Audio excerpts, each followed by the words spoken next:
So now we continue with our second panel, which is much more about contemporary issues. Let me introduce our speakers, who will be Professor Mordechai Imbari from the University of North Carolina, then Adam Schönberger, who is the director of the Jewish cultural organization Marom, and Tibor Pécsi, who is a historian, theologian, and a pedagogical expert for the March of the Livings in Hungary. Unfortunately, today we cannot have Kálmán Szalai. Our translator is Péter Morvai again, and our moderator is David Martin Jones again. Well, welcome to this last panel this afternoon. And to begin, we have Professor Mordechai Imbari, University of North Carolina, who's specialized in studies of Jewish fundamentalism. So over to you, Professor. Thank you. Okay, all right, thank you very much. So the title of my lecture is Religious Zionism and the Temple Mount Dilemma, and we'll try to tie it to the subject of this conference. All right, so I gave you a picture of the Temple Mount from above in order to understand a little bit about the issue of our conversation today. So as you can see, try to imagine cutting an onion into half.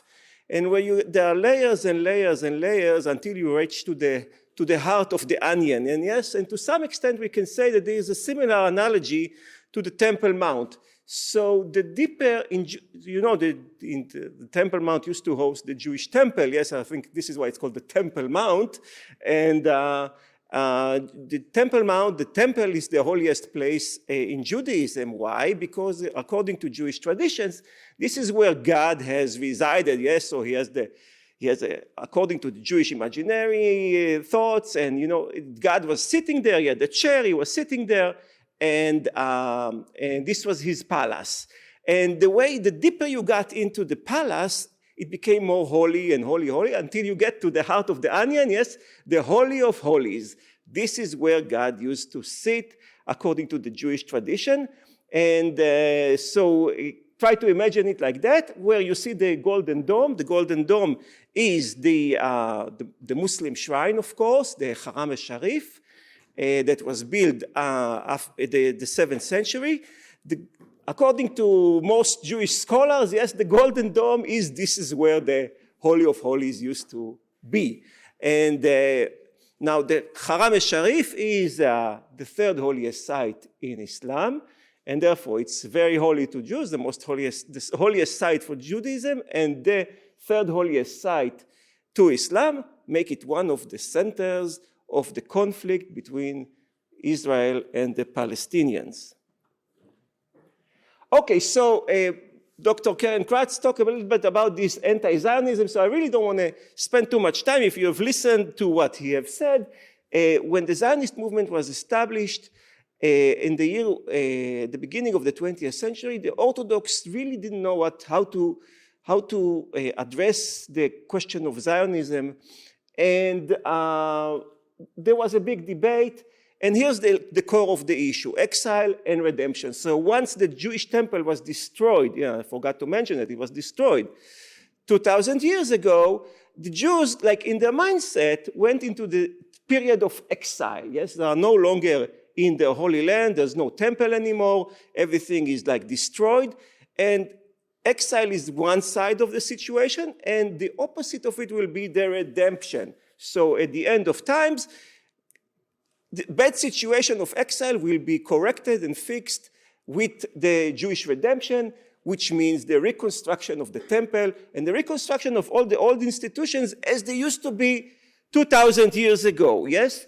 So when the Zionist movement started basically sending Jews and establishing a Jewish presence in the Holy Land, at the beginning of the 20th century, the Orthodox were kind of like, had mixed feeling toward that, because from one hand, it's the Holy Land, but on the other hand, the Zionists are seculars, and they're not following the Orthodox way of life. So it was debated, and eventually, this gentleman you see here, Rabbi Shalom Dov Ber Schneerson, the fifth Rebbe of the Chabad dynasty, came up with this formula that later on became the anti-Zionist formula in which Menachem, Dr. Karen Kreitz spoke about, in which the Zionist movement is forcing the end. What does it mean?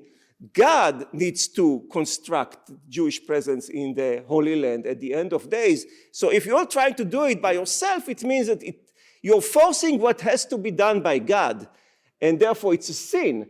And therefore also your redemption will never be as good as the one that God can create. You know, God can make perfect things.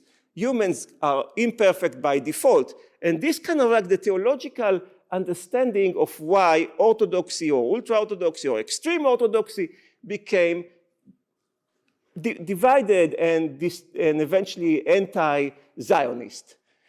But there were other Orthodox thinkers, and I want to talk about this rabbi. His name is Avraham Yitzhak Kook, and he was actually a Lithuanian rabbi. You see, he was wearing a Hasidic garb, even though he was not a Hasid. And he decided to join the Zionist movement.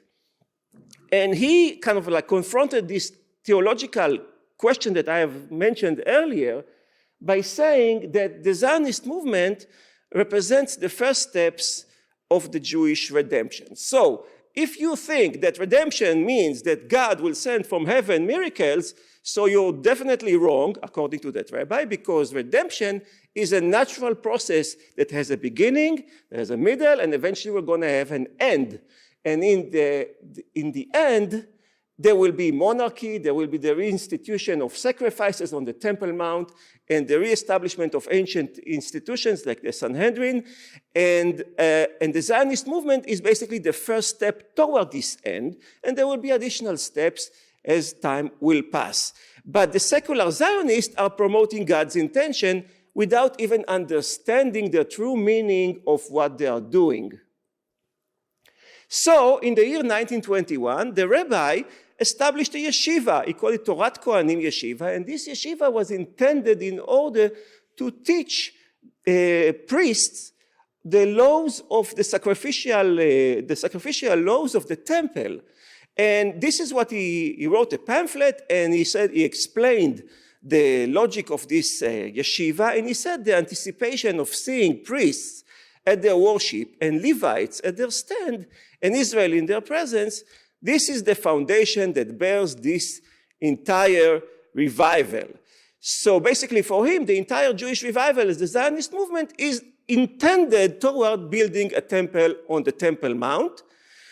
But there are issues. So the first issue is that since the destruction of the temple, Jews, there are restrictions, halachic restrictions, religious purification restrictions that prevent Jews from entering the temple.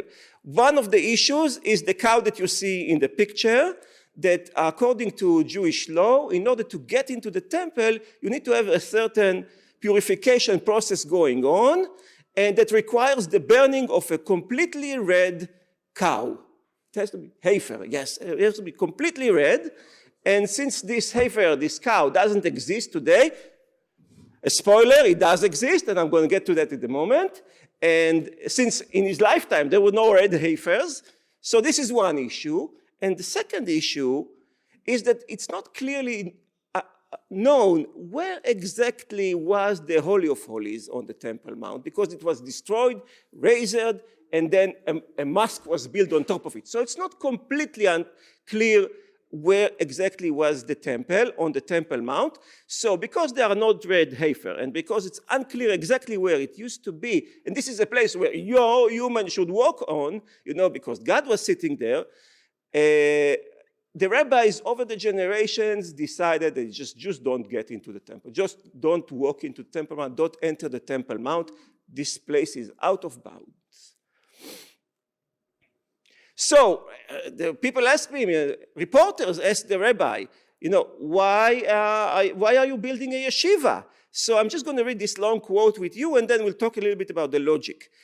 And so this is what he said to the reporters. Just as you see that we have the right to the entire land following the Balfour Declaration of 1917, yes, the British government made, a public declaration that Jews are entitled for a national homeland, even though the entire world was distant from this, So they shall come when the nations shall recognize our right of the site of the temple. Until then, it means when the Messiah arrives, all Israel should find and friends as associates in a single union to steer their hearts toward their Father in heaven without bursting and without departure, without any demolition of the fences and without any hint of transgressing against the prohibition of profanity and impurity of the temple and its holiness. So let's understand the logic of what the rabbi just said. He said, yes, I'm training priests and Levites to do the sacrificial work because I believe that the temple should be built very soon and we need to get ready for that. But I'm doing it outside of the Temple Mount because I'm not allowed to get into the Temple Mount. I'm doing it outside, and God will send the Messiah. We will walk in and start doing the sacrifices and do everything. But until then, we are absolutely outside. Okay, so this was all a theoretical question, and you know, after the State of Israel was established in 1948, the old city of Jerusalem was actually under Jordanian law, and only in 1967, this is when Israel gained back the Temple Mount. And if you take a look at these two pictures, these are very iconic pictures of the Israeli victory of the 1967 Six-Day War. And the gentleman in the middle, you see the one with the blind eye, his name is Moshe Dayan. He came up with this ruling that what shall we do with these holy sites? You know, this is a very sacred site for the Muslims, and we don't want to steer a religious war. So he came up with this called the status quo arrangements, which means that the Muslims will have an exclusive worship site on the Temple Mount, and the Jews will have an exclusive worship site at the Western Wall, just beneath it. And Muslims are not allowed to pray at the Western Wall, and Jews are not allowed to pray on the Temple Mount. It was a division of forces, and Jews were allowed to get into the Temple Mount only as tourists. This is the only story. And if you want to come to the Temple Mount and start praying, the police will come and take you to prison. So basically, create a very clear separation between the two religions and the two different sites. Okay, so the rabbi that you see here in the picture, this was the son of Rabbi Kook. His name was Tzvi Yehuda Kook. And after the war in 1967, when Israel gained huge territories and expanded, and taken the Temple Mount into its own hand, he was the spiritual founder of a new movement in Israeli society called the Gush Emonim, or the Block of the Faithfuls. And basically, this movement believed that remember the rabbi said about the process, and now we're at the beginning of the process. So the son already said we are in the middle of the process. We have moved one step further into the end of days, and therefore we, means his followers, should join hand with God. God gave us this miraculous victory. We should take control of it and settle Jews in the occupied territories that were taken in that war. And this is the beginning of Israeli settlements that you hear today in the news. The Israeli settlements, it all started with this logic. Not all, but some of it, main part of it, started with this logic. God gave us a present. We need to preserve it. We need to work with it in order to make it ours. And therefore, the first settlements were established under this kind of logic. But what about the Temple Mount? So the rabbi have said very clearly the Temple Mount is surrounded by a wall. We do not pass that wall. Yes, the Temple Mount is out of bounds. It is for God. At the end of the process, where God will decide to bring redemption, to send the Messiah and all that, this is where we're going to enter the Temple Mount. So he basically blocked his students from entering the Temple Mount. Okay, the Israeli rabbinate, immediately after Israel took the Temple Mount to its possession, had to sit and decide what to do with the Temple Mount. And so this is the decision that they have made, and this is the logic of this decision. Since the sanctity of the site has never ended, it is forbidden to enter the Temple Mount until the temple is built. So let's reflect a little bit on this logic. We are not allowed to enter the Temple Mount until the temple is built. So who's going to build the temple? the Palestinians, who's going to build the temple?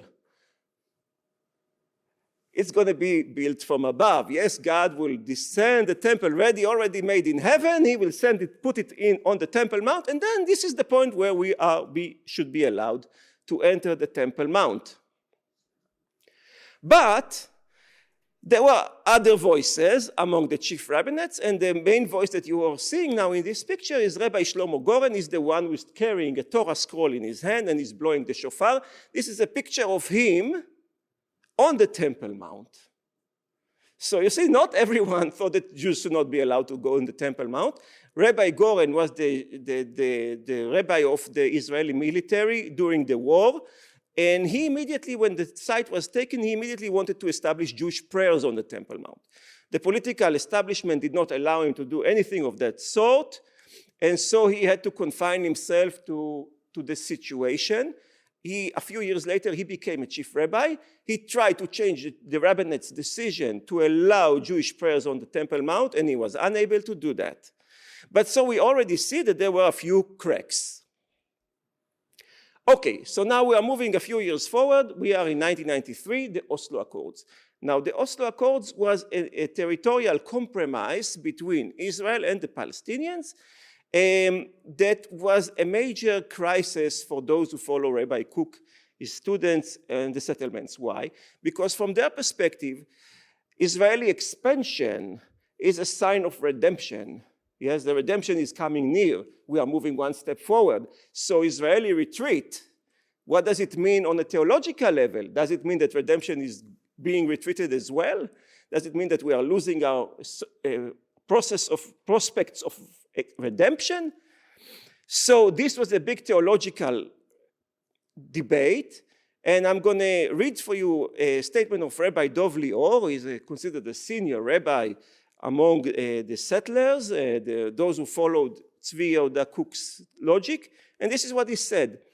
We, who believe in reward and punishment and in divine providence, must know that one of the main reasons why we are suffering torment is the profound apathy among large sections of our people concerning the Temple Mount in general and the construction of the temple in particular. So let's analyze this logic. Yes, he said, because we didn't want to walk into the Temple Mount because of religious prohibitions, the Israeli government thought that it's okay to bring it back to the Palestinians, to retract from it. So if this is the logic, if you want to counter it, if you want to stop the retreats, you have to go into the Temple Mount. This is the logic of this rabbi. And indeed, in 1997, the Council of Yesha Rabbis, which are the rabbis of the settlers or those who follow Tzvi Yehuda Kook's teachings, actually legislated, made an halachic ruling or made it a statement that Jews are permitted and even encouraged to enter the Temple Mount. So the rabbi said that the lack of Jewish presence on the Temple Mount due to the halachic prohibitions against entering the site had led the Israeli governments to see the site as one that could easily be relinquished. And therefore the logic was to increase their students to go on the Temple Mount. Now, in 2000, Intifada began. It was called the Al-Aqsa Intifada. Really, my time is ticking, so I really have to speed it up. But the Temple Mount was closed for a few years. And once it was opened again in 2003, this switch of this logic became very prominent among those circles of religious Zionist circles. And the last count of 2022 said that there are about 50,000 religious Zionist visitors came to the Temple Mount. And this is a picture of senior rabbis, prominent rabbis on the Temple Mount. Now, the Palestinians see how 50,000 Jews are walking on the Temple Mount suddenly. This whole thing is changing, and they are becoming worried. And this kind of railing their people to join demonstrations under the title that Al-Aqsa is in danger. And guess what? This is really new, the last few years, and I'm really coming to an end, Israel quietly allowed Jews to pray on the Temple Mount, and this is a picture of Jews praying on the Temple Mount.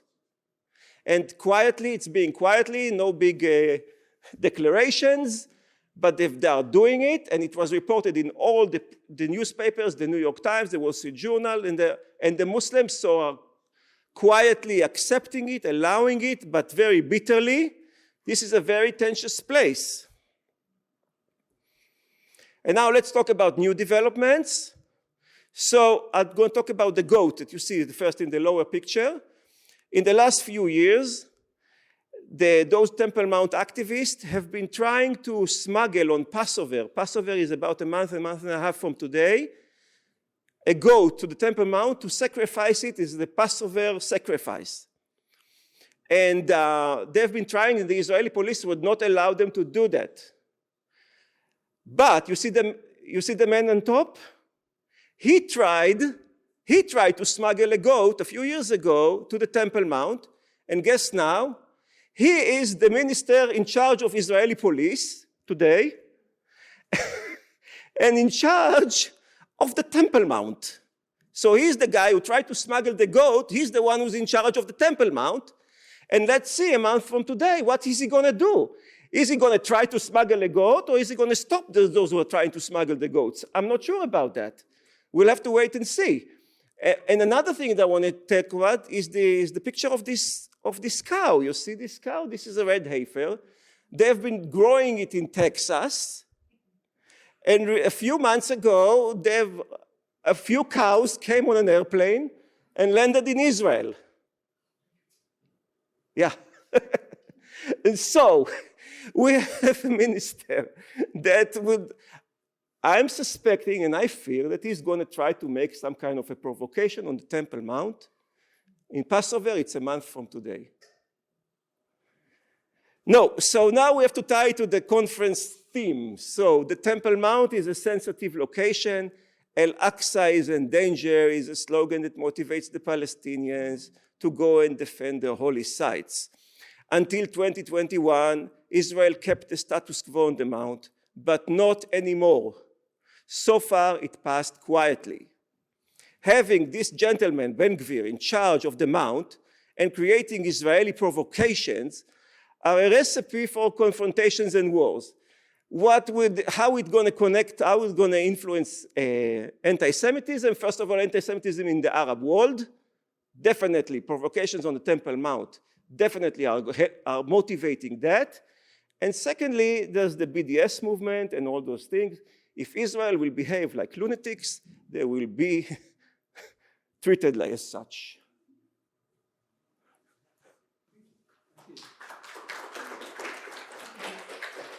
Oh, very interesting.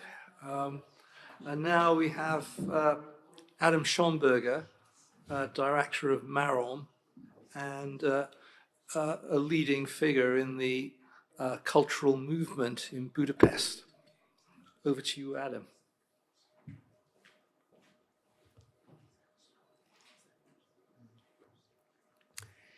Thank you so much for the invitation. Thank you, Jeffrey. Thank you for coming and staying here until the last panel. We are very grateful for that. Yeah, and I just started to think about that. What should be, the connection between the Temple Mount story and my topic? So I kind of realized that there are a lot of type of Jews. That there are a lot of interpretation of Judaism. And there are, different type of orthodoxies, different type of Zionisms, and I will present you one of these interpretations. And for sure, I won't get into the situation of the Temple Mount, and I won't go and reoccupy that. I can promise you for sure. So we learned already that we have like two different big community here in Hungary, or we can say three: the Orthodoxy, the Neology, and the Chabad, the Emich. And these are like three big churches and entity in the Jewish fields. And I would like to speak about none of them, but about a different group, which is a civil cultural organization with a hint of religious ideology as well. And maybe you can learn through this, let's say, case study that what kind of civil cultural organizations existing in Hungary, and maybe you will have a sort of picture about it through this case study. So I'm trying to represent, the other civil organizations as well, if they let me to do that. So I'm the director of Marom Budapest, and I will speak about this organization. Marom Hungary aims to reinvent Jewish tradition in the framework of the Masorti religious ideology and the modern Zionist ideologies, like the post-Zionism also, and to recreate the Hungarian Jewish community by the active involvement of the youth and the young adults, using tools of cultural programs and social actions. And I would like to clarify that what that means, reinvent, before I'm going forward. And that also will be a sort of clarification of Masorti, or Masorti, that what Masorti means. Masorti is, I think, I don't know, like I did not check just before, but I think it's still the second biggest stream of Judaism. It's the conservative Judaism, more or less. It's active mainly in North America, but there is a huge group in Israel, which is like just fastly growing, and another couple of Masorti branches in South America and Europe as well.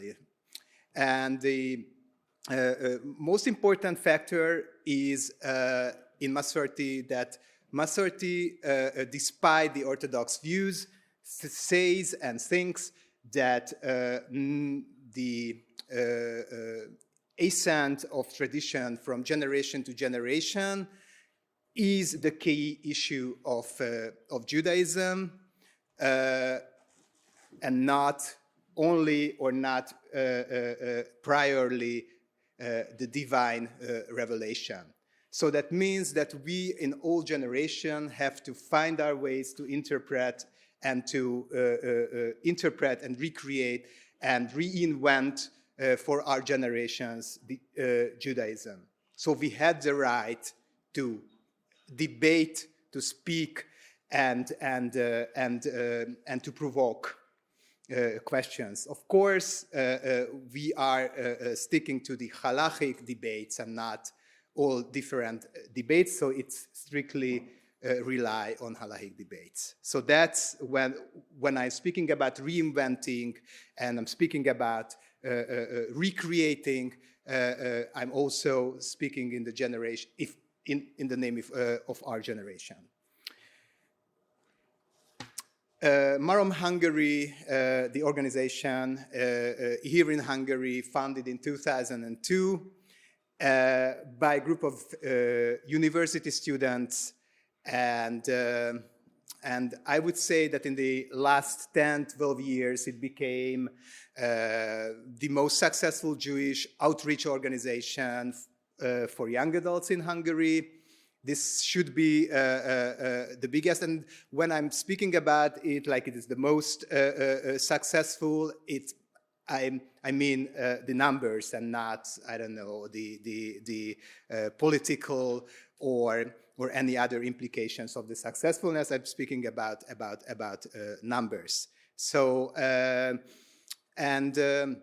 it's also important to say that we are not only a Jewish cultural club exclusively concentrating on Jewish contemporary issues, but we think that social justice and dedication and making social justice is one of the most productive part of Judaism, and it should be represented by a Jewish organization here in Hungary, and we took this responsibility.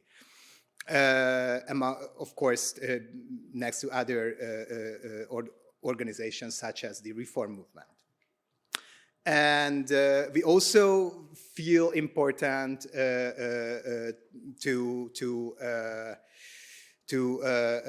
serve a sort of modern Zionistic ideology, which is more focused on cultural diversity. It's more focused in Jewish peoplehood. It's more focused on conversations and also creating discussion between various groups of the society here in Hungary and in the world as well.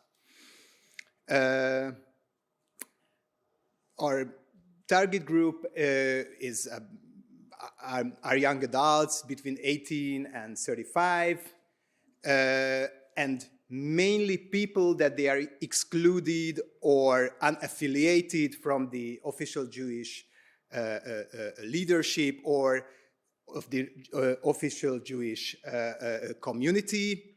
When I'm speaking about official, of course, again, I speaking about the big religious institutions like the Neolog, the Orthodox, and Emich. And we think that if we are not able to engage these young Jews, the continuation of the Hungarian Jewish community will lose support, it will lose its influence and its continuity. And with renewing and to forcing provocative debate about contemporary Jewish traditions and also to represent and seek cultural programs and promote and introduce cultural programs and enhance the quality and the quantity of these programs can somehow create and continue the Jewish traditions in Hungary. We feel that it cannot lose the context of the contemporary and environment, and we have to work not only in the Jewish frameworks but according to the Jewish values, but with the contemporary Hungarian and European and international cultural issues and topics such as environment, such as anti-racism, and of course anti-Semitism, and we can of course tell a lot other things, but that in Hungary, of course, we translate it to ourselves that it is important to work together with a lot of different minorities, and we established and created projects and programs accordingly. We're working closely with the LGBTQ communities, with the Roma community, we are helping refugees and organizations that helping refugees. Now with organizations that helping the Ukrainian refugees, and before that helping other refugees from the Middle East and so forth. Marom produces Hebrew Jewish programs since the young adults are more open to hip, more diverse Jewish programs, and we also serve as a laboratory to somehow experience and create a lot of different programs and being a sort of catalyst of Jewish culture and social change. And with these programs, we're trying to engage artists and intellectuals that they are interested in a lot of different Jewish themes and issues, and we think that with their help we can build a Jewish cultural community. These are our programs. One of our main programs called the Jewish Culture 2028. We established this program in 2018. And our goal is to renew and create a new Jewish culture, a contemporary Jewish culture, which focuses on these issues and these values that I listed before. And we already organized dozens of cultural programs, educational programs, networking events. We are promoting and supporting different artists to create different programs. And of course, the central element of this program to create workshops for these professionals to work together, to understand that what they are working for, and also to create more and more content to create and renew and bring contemporary Jewish culture, not just repeating the old traditions, but somehow to find new meanings for our contemporary times.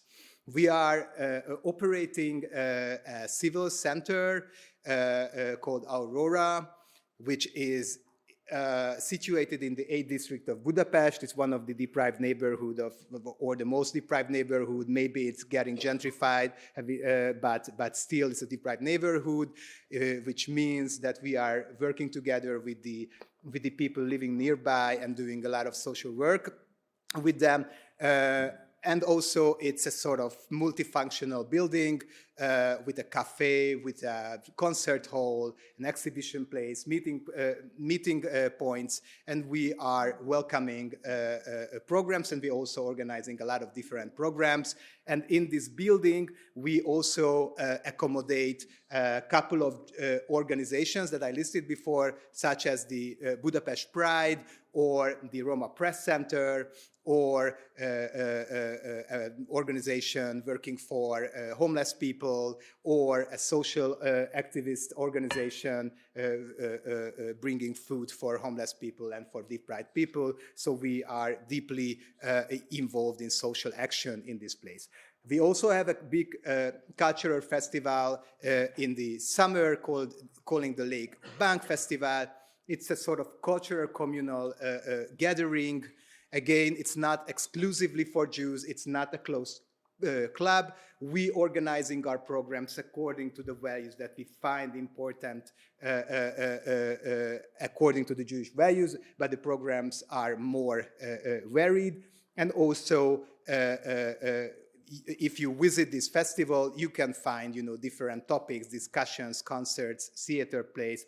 And we, of course, working together with a lot of Jewish organizations and Zionist organizations, such as the JEFI, the Zionist Federation of Hungary, the Israeli Cultural Institute, and so on.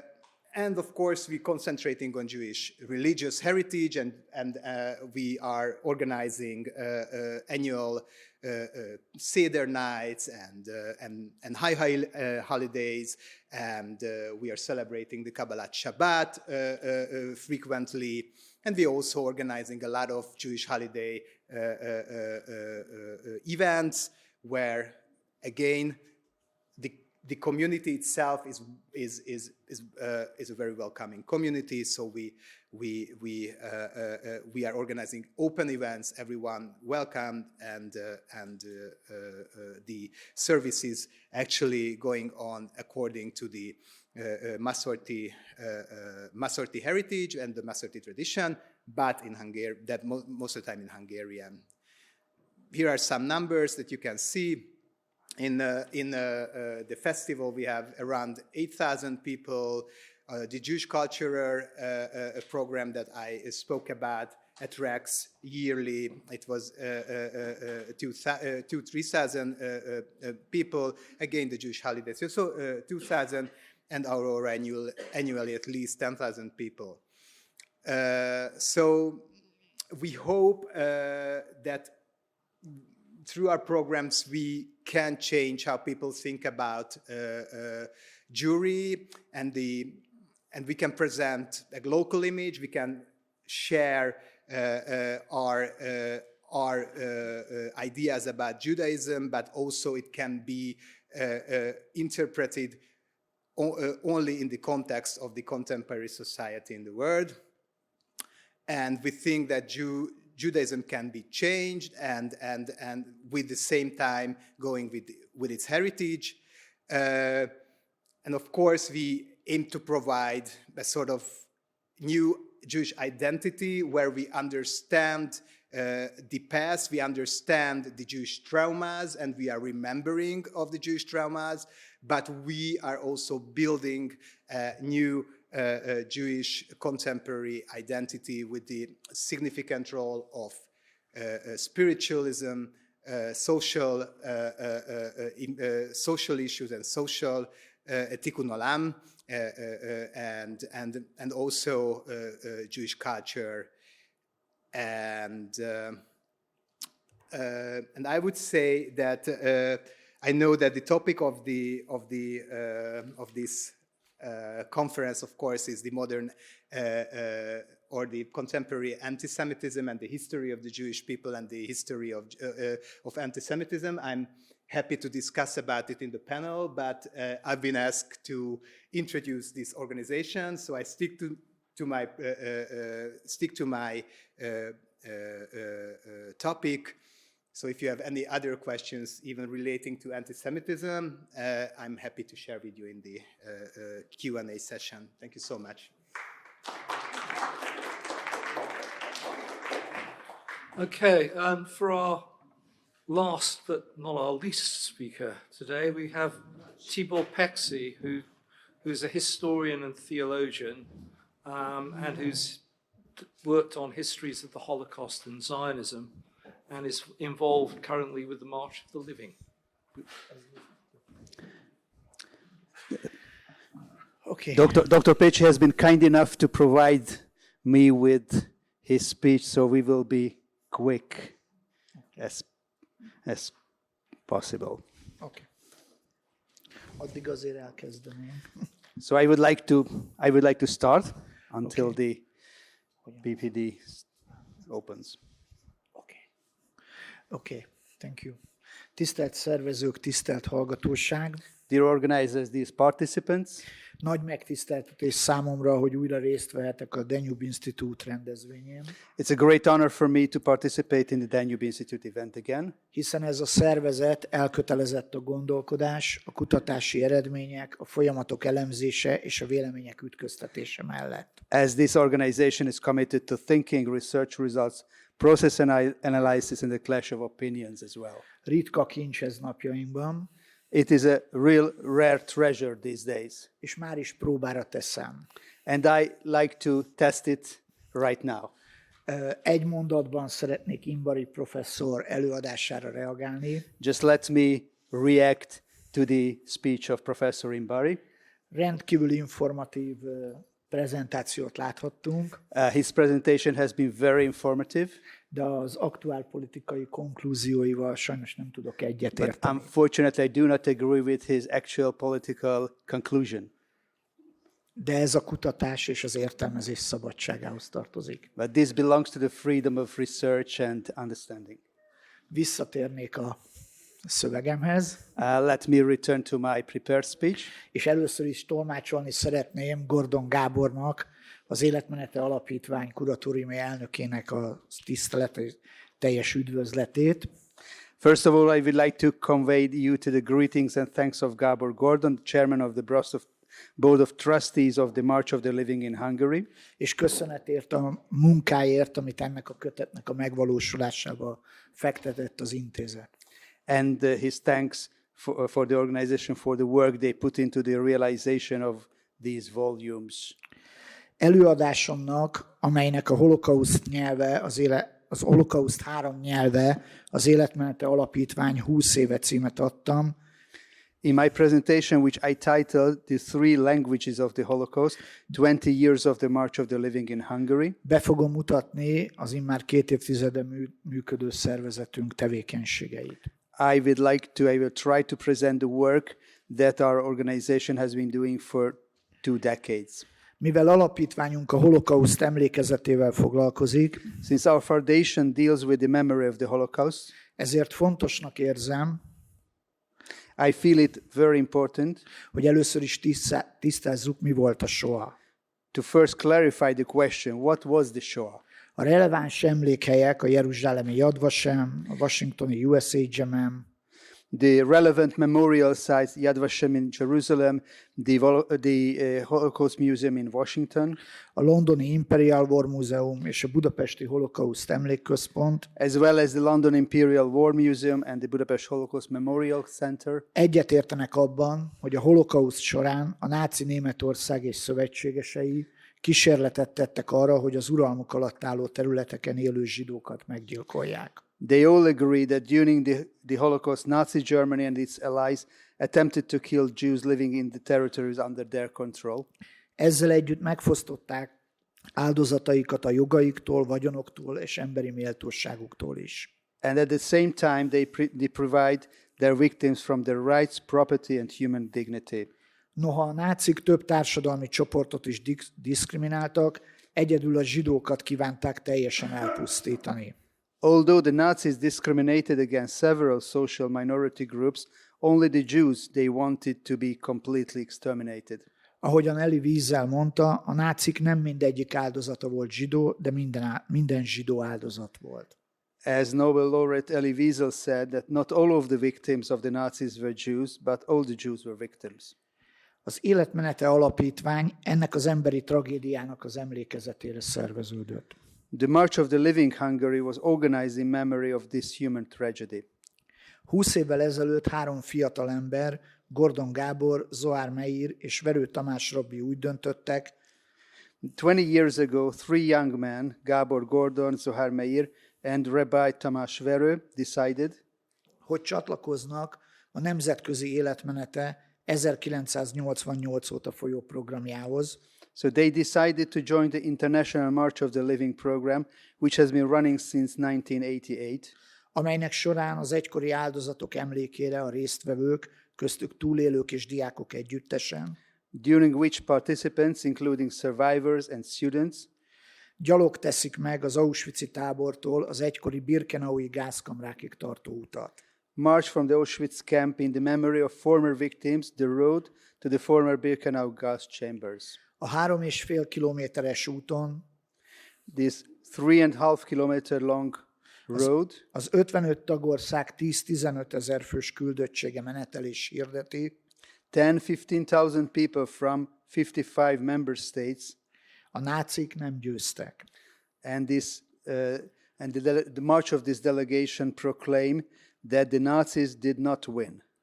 A magyarországi alapítók úgy gondolták, hogy emellett fontos lenne Magyarországon is szervezni ilyen megemlékezést. So the Hungarian founders thought that it would be also important to organize such a commemoration in Hungary as well. Így is lett. So it was. 2023. április 16-án már a 19. budapesti életmenetére kerül sor. So this coming April 16th, this year, the 19th next march in Budapest will take place, ahol reményeink szerint minél több ezren fejezhetjük ki majd, hogy soha többé soha. And we hope that with thousands of people we will able to say again that never again. A munka kezdete után az alapítvány is szembesült azzal, hogy a holokausztról több nyelven kell beszélnünk. After the start of the work, the foundation was also faced with the fact that we need to have to talk about Holocaust in several languages. Ennek az az oka, hogy a Shoában történtek elmesélése, noha ugyanaz áll a középpontjában, függ a célközönségtől is. The reason for this is that the narration of what happened in the Shoah, although it has the same focus, it also depends on the target audience. Emiatt más-más úton kell elmondanunk az üzenetünket. For this reason, we have to convey our message in different ways.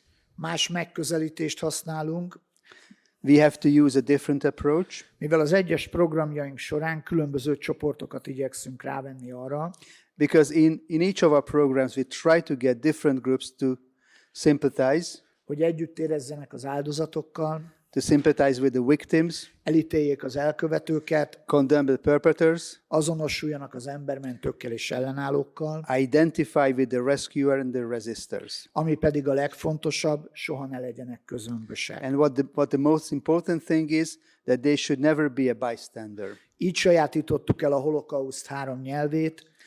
This is how we mastered the 3 languages of the Holocaust, amelyek az emlékezés, a kutatás és az oktatás nyelvei. which are the languages of remembrance, research, and education. Erről fogok a továbbiakban beszélni. Let me talk about these three next. Az emlékezés nyelve az, amellyel a legszélesebb réteget tudjuk megszólítani a társadalomban. The language of remembrance is the language in which we can address the widest strata of society. Minden évben a Magyarországi Holokauszt emléknapjához közeli vasárnapon emlékezőmenetet tartunk. Every year, we hold a commemorative march on the Sunday closest to the Hungarian Holocaust Remembrance Day. This is April the 16th, the beginning. Ezek mindig tematikusak, autentikus helyszínről autentikus helyszínekre megyünk. So this is April the 16th, the beginning of the gathering of the Hungarian Jews into the ghettos. And these are always thematic. We go from authentic sites to authentic sites. Művészeti produkciók, emlékbeszédek, szigorúan nem politikusok, és videóüzenetek adják a rendezvény programját. Artistic productions, commemorative speeches strictly by non-politicians, and video messages are the program of the event.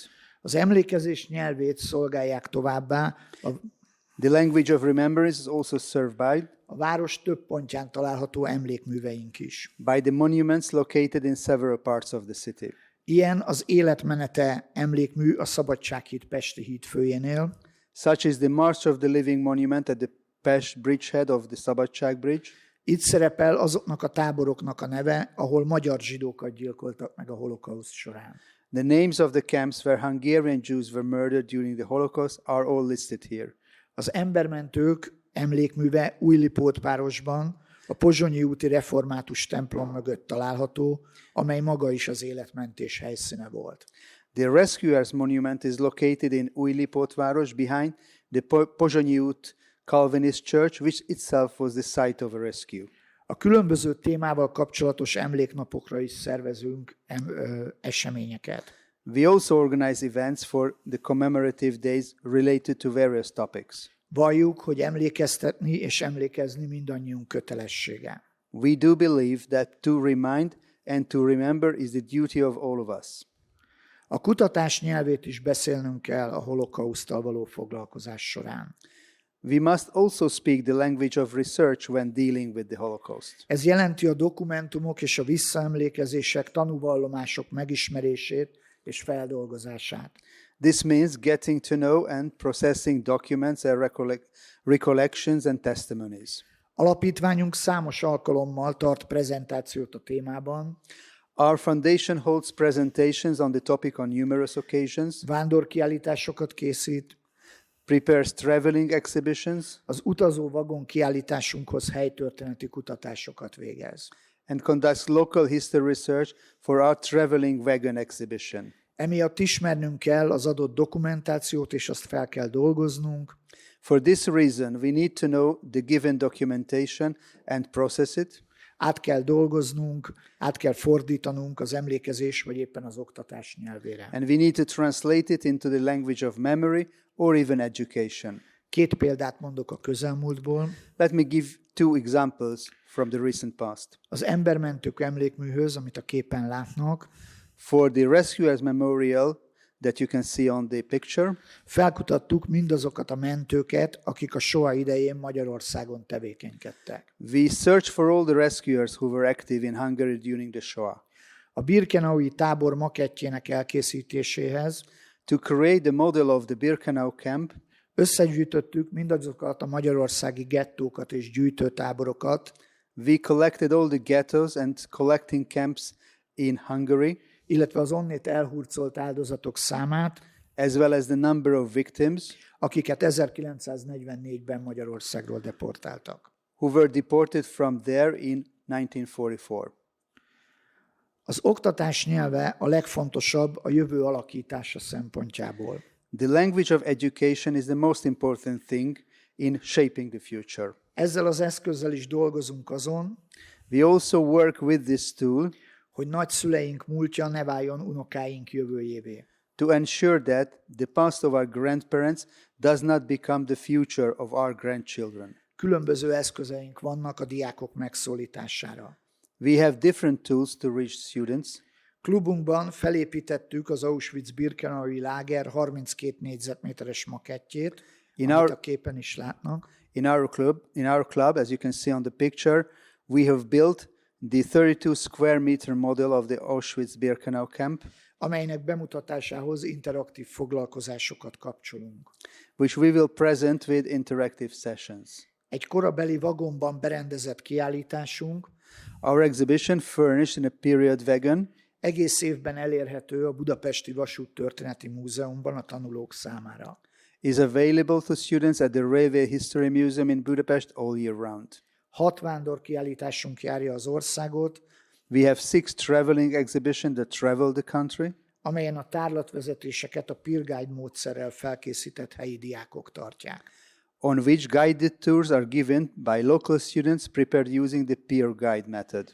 A Shoah egyes részeiről rendhagyó órákat tartunk, We also hold unusual classes on some parts of the Shoah. természetesen a Lengyelország életmenetén való részvétel is oktatási programként működik. And of course, participation in the March of the Living in Poland also functions as an educational program for us. Melyek a fő céljaink a munkánkkal? And finally, what are the main goals with our work? Nyilvánvalóan szeretnénk megismertetni a holokauszt eseményeit, tényeit és összefüggéseit. Obviously, we want to make the events, facts, and collections of the Holocaust known. Igyekszünk összehozni a tanulókat a túlélőkkel, We try to bring the students together with the survivors és a még köztünk lévő világ igazaival is. and with all those the righteous among the nations who are still among us. Mivel a célcsoportunk nem elsősorban a magyarországi zsidó közösség és oktatási intézmények, Since our target group is not primarily the Jewish community and educational institutions in Hungary, ezért a programjainkra látogatókban szeretnénk a filoszemita attitűdöt erősíteni. we would like to strengthen the philo-Semitic attitude of the visitors to our programs. Ezzel együtt jár, It goes hand in hand hogy Izrael támogató irányultságot alakítsunk ki a programjainkon résztvevőkben. creating a pro-Israel orientation in the participants of our programs. Elismerjék a zsidó állam létének jogosultságát, We try to help them to recognize the legitimacy of the existence of the Jewish state és a zsidó nép jogát a hazájához. and the right of the Jewish people to their homeland. Ide tartozik az is, This also includes hogy az ígéret földjének bármely részén jogosultak letelepedni. It also includes the right to settle in any part of the promised land. A munkánk során számos kihívással szembesülünk. In the course of our work, we face many challenges. Sokan azt mondják, hogy a csapból is a holokauszt témája folyik. Many people say that the theme of the Holocaust is also flows from the tap. Vannak, akik túl soknak és unalmasnak tartják ezt. Some people find it too much and too boring. Vannak olyanok is, akik szerint már mindent tudunk, nincs új a témában. There are also those who think that we already know everything and there is nothing new in the subject. Mi erre azt válaszoljuk, Our answer is hogy mivel a holokauszt az emberről szól, that since Holocaust is about the man, bármelyik szereplője is legyen a történetnek, whichever character we take the story, ezért megunhatatlan és kimeríthetetlen tanulságokkal szolgál minden generáció számára. it provides tireless and inexhaustible lessons for all generations. A rosszindulatúak azt állítják, hogy ez valójában a Shoah business. And we know that the naysayers claim that this is actually Shoah business, amelynek célja a világ bűntudat alá helyezése, designed to guilt-trip the world és ebből való haszonszerzés. and also to profit from it. Mások azt mondják, Others say hogy nem jó, ha mindig folyamatosan bűntudatot keltünk. it's not good to keep feeling guilty. Különben is hagyjuk már a múltat, állítják.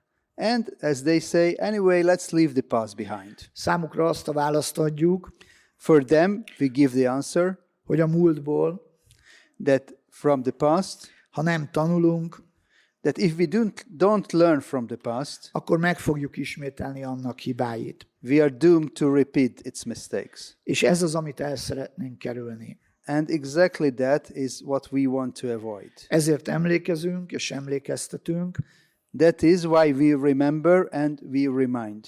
és Baal Shem Tovval együtt valljuk, And together with Baal Shem Tov, hogy a felejtés meghosszabbítja a számüzetést.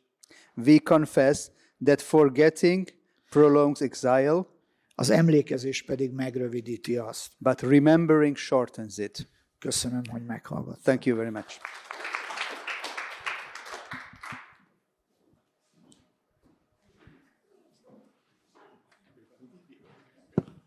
Well, those were three very interesting and different presentations, and I think I'd be failing in my duty as a moderator if we didn't explore more Tibor's reaction to Mordecai's conclusions.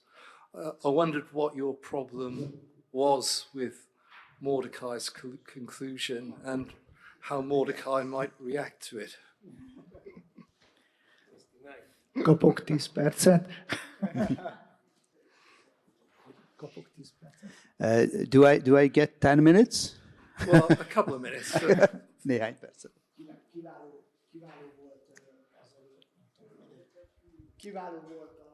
Oh, sorry.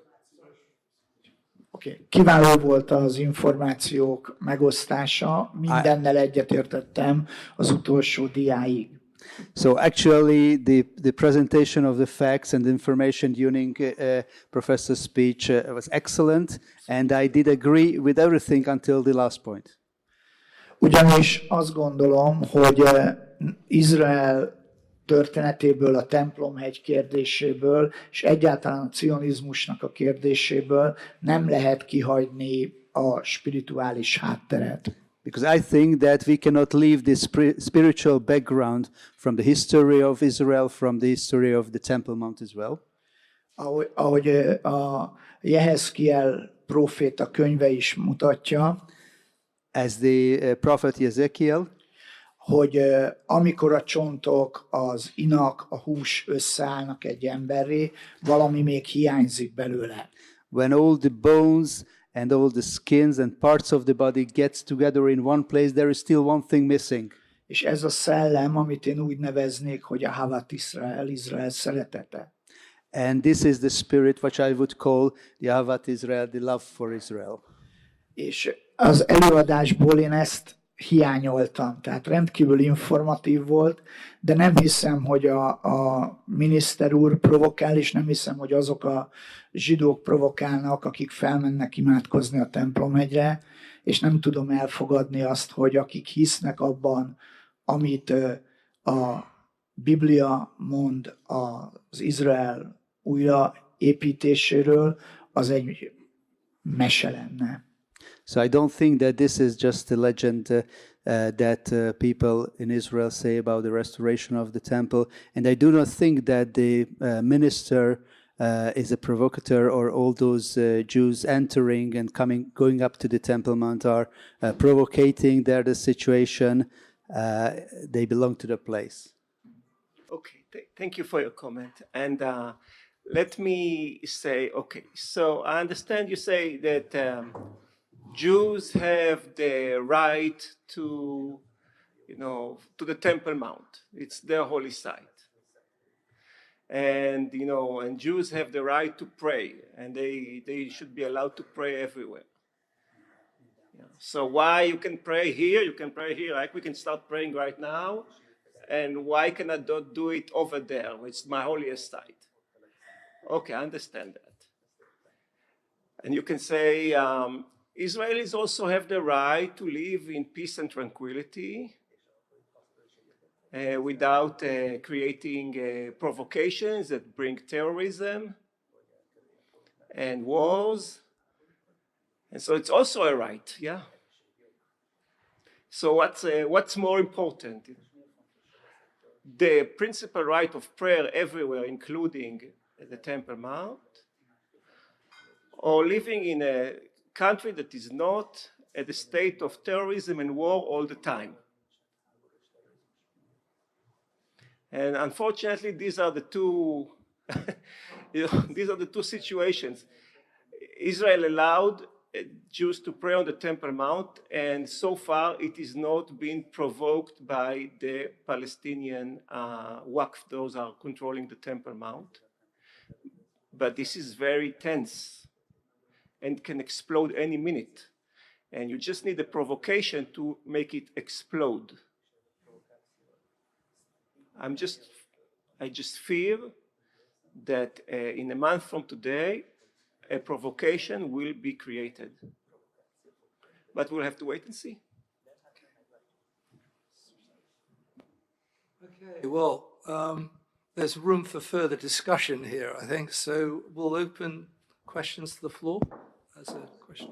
Okay, so I have just one comment. So I just have one little comment. The phrase Al-Aqsa is in danger, meaning there is a real threat on Islam because Jews are going into the Temple Mount, was coined by the Jerusalem Mufti, the head of the Muslim movement in Jerusalem, over 100 years ago.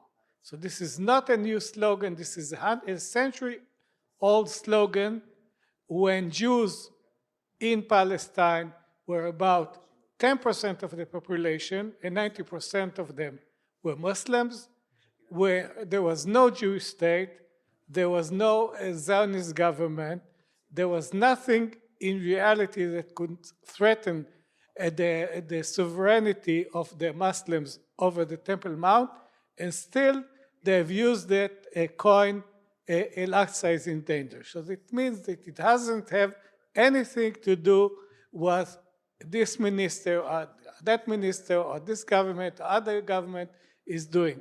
The slogan will always be the same. It was the same when Jews were not even in Jerusalem, when it was occupied by the Jordanian. So this is nothing has to do with reality. This is just a slogan, and it will always continue to be whether Jews will visit the mountain or pray in the mountain or not pray in the mountain. This is going to be the same. That's it. So I'm just very quickly going to respond to that. That, Al-Aqsa is in danger is basically embodying the threat that Jews plan to destroy the mosque and build a temple on top of it. And it's kind of like it's a driving fear that creates Palestinian and Islamic reaction against, Jews and then the state of Israel. And so the more Jews are going on Temple Mount, praying on Temple Mount, I think their fear that Jews eventually are planning to destroy their mosque. The fear intensifies. And what will this current government going to do in order to quell, these fears? We'll have to wait and see. I'm thinking the trajectory is that the fear is going to be intensified with this current, people that are in charge of policies in Israel right now. Does anybody else want to comment on that? No? Okay. Okay. Any further questions from the audience?